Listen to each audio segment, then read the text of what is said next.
Winter is coming, guys. As you can tell, I've got my toque on and my second sort of painting jacket here.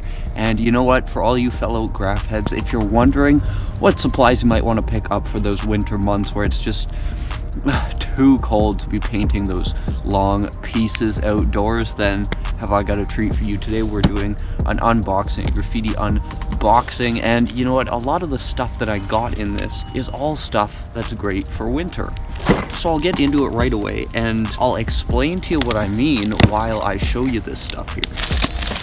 I'll start off with the stuff that I have a little bit less to say about, but I still want to have a bit of a conversation about. So, like I said, you're in the winter months. You don't want to be painting those big pieces necessarily, especially when it gets down -10, -20 degrees Celsius. That's just, you don't want to be out there too long. So that being said, we got your tall cans here. I just got 2 whites of the Dang. The white paint for the Dang coverage I didn't find super great. That being said, these tall cans, great for bombing, that kind of thing, of course. So I've got the 2 blacks, or the 2 whites there, 2 blacks here. Now you'll notice this is the Dang Prime paint. The Dang Prime cans are the soft valve, low output, low pressure cans. And you might say, well, Sciz, if you're using these as tall cans and you're out bombing, why wouldn't you want the high pressure? And this is where there's a bit of a discussion. Some graffiti writers will say, oh, you want the high pressure, it's faster, right? You can get more coverage faster, you're in and out faster, and you're done. Whereas other graffiti writers will tell you, you know what, you actually want the low coverage because you can go at the same speed. The coverage is a little bit worse if you're going at the same speed, but you conserve your paint a little bit more. Who's right?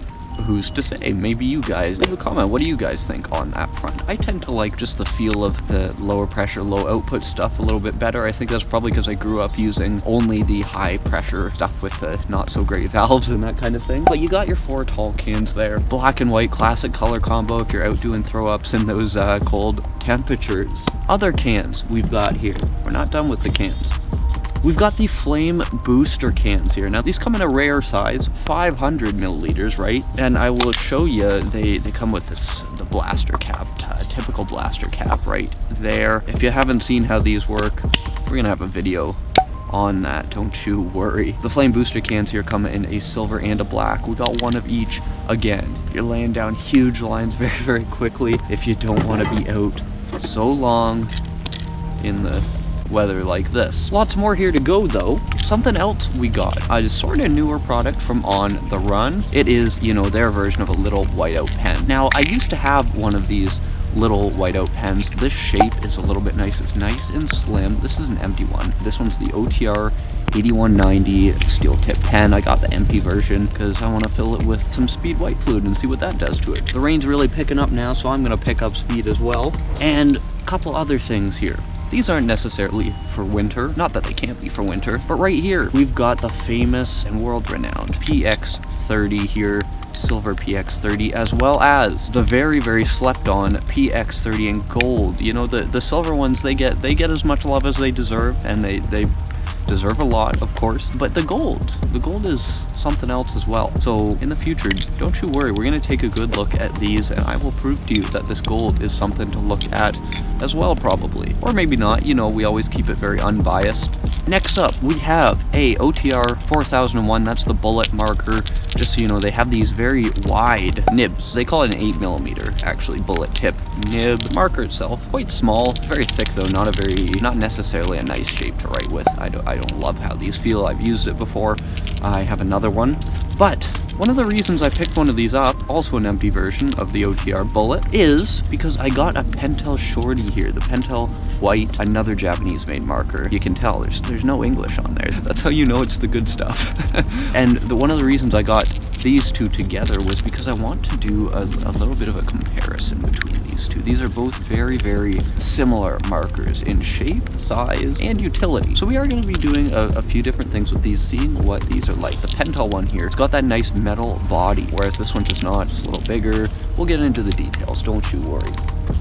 Something else, again, nice for winter simply because you can lay down big lines quickly, is you have your Molotow 612 EM marker here. Now this one has a 30mm chisel tip. Okay, so that is a serious marker there. It actually, I didn't know this until now, but it has the twist off from the back, refill from the back system there. That's really, really interesting. I can't wait to explore this marker a little more with you guys, because I've actually never used this. I'm a little bit behind on my testing of specifically Molotov products, so we are going to see what this has to offer. I'm really excited about that one. And last, certainly not least, and certainly not cheapest, I will tell you, we have something here. It's the hand mix permanent paint stick. Now this one's a split between a silver and a gold, okay? And these are not exactly like your classic hand mix streakers. They are that very similar paint stick, same as the Markall ones. You expect these to be harder, but they have split these, okay? So this is a dual split. I don't think they split them more than twice for these ones, just because the hardness of them makes it hard to split them. So normally I wouldn't spend my money on these. I would spend my money on a nice cheap Markall. I buy Markalls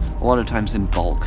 Whenever I mention it, I try and mention I have a link to some cheap bulk Markalls in the description, and that's simply because it's just the cheapest way to buy a good paint stick for trains and that sort of thing. These hard paint sticks are a little nicer to use on a lot of surfaces in winter. I find you want a bit of a harder formula. Sometimes those Sakuras can be a little sticky, same with the hand mix streakers and that sort of thing. So don't worry, we're going to take a good look at this at a future date as well. But again, most of this stuff, it's very nice stuff if you're out in the cold and you're not going to be out for 4 hours painting a piece.